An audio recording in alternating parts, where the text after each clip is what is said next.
Hi guys, welcome back to my channel. I hope you enjoyed last week's video. So as a first time mum, I've had so many questions, and who better to answer them than my best friend Chloe, who is a mum of 3 by the way. Don't know what I was doing there, but sorry about that. You're just there like... So, as Lucy just said, I am a mum of 3 and I feel like I have a lot of information to pass on to Lucy. So, we thought we'd do a quick baby Q&A. Okay, so my first question is, which I've been really curious. Okay. So, when I go into labour and say for instance my water breaks, do I have to go straight to hospital? My waters only broke one time, and that was my first. I had to call the hospital and they told me to come in and they check whether your waters have actually broke. Sometimes it can be... They were saying that I think sometimes it's just where you just said. Just where you've been for a wee. Because actually, my waters broke while I was on the toilet. I felt this massive gush. Everyone was kind of like, you've just been for a wee, dear.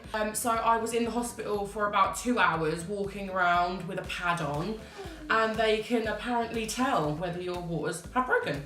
When your waters break, it doesn't necessarily mean that you're going into labour. No, it does not, because when mine went, I went to get it checked out and they said I was, but I didn't have my baby for another day.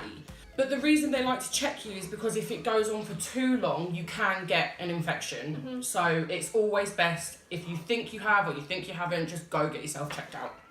Another question. Yeah. So, say for instance, Dan's quickly driving me all the way to the hospital. Yeah. A lot of pain. Yeah.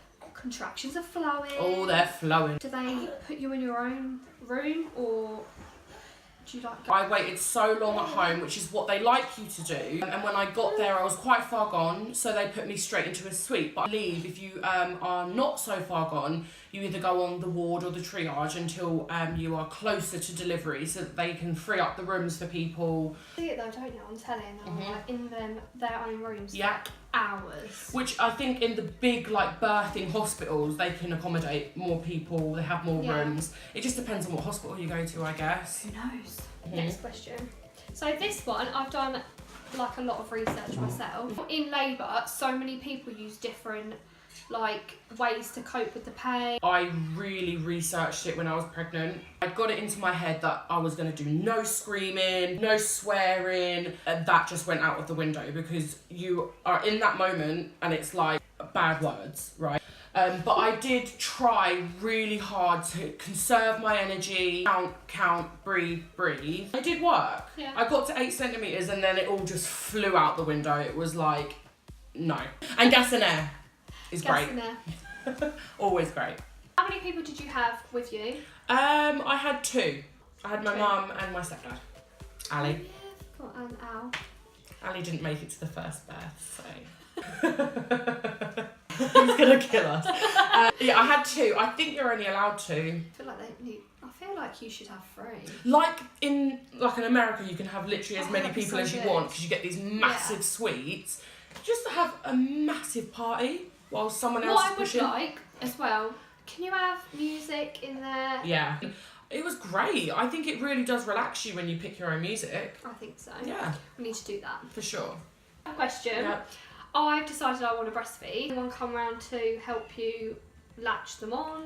Yeah, for sure. There's an abundance of people that can help. Midwives, for one, have great knowledge of all of that and they know great position. But they also have nursery nurses that come round and actual breastfeeding specialists, I guess. I mean, one of them woke me up at like 2 in the morning. Like, I heard that you were struggling with breastfeeding. Who isn't? You know, like, don't wake me up at 2 in the morning. But it did help, you know, she did help me. You were aggy. I was aggy as hell, but it did help. And they just know they're a little bit kind of rougher. When the baby's born, I found I was so kind of like, okay, all right, like, wait, they're just like, get it on there, get feeding, because they're hungry. Get her off. And they don't know what to do. At this point, I'm aggy. I want to get out of the hospital. She needs to leave. I'm done. I just want to get home in my own comfort. What would you say your like essentials were bringing baby home? Number 1 car seat. They're not going to let you go I'm not just until gonna they be like... see. But some people don't bring it to the hospital. Some people don't think about it. They're like in such a rush when they go into labour that they just get in and go. They're told that they can leave the same day or they can leave the next day, and they're like, "Oh, so we just have the baby." Also, pads everywhere. Pads here, pads there. Pads. Big pants. Massive Bridget Jones pants, seriously. Appropriate clothing. You're having the baby in May, so it shouldn't be too hot or too cold, but you still want to wrap her up with a little hat, little coat. So cute. Yeah, they are the main things. Clothing for you and the baby. Pads, car seat, big pants. It's gonna feel real good. Gonna make it different. So that's all the questions I have at the moment. Oh, that was Am I happy with what it was? Gonna make it right. Thank you so much for watching, guys. Don't forget to subscribe to our channel, and we'll see you next week. Bye.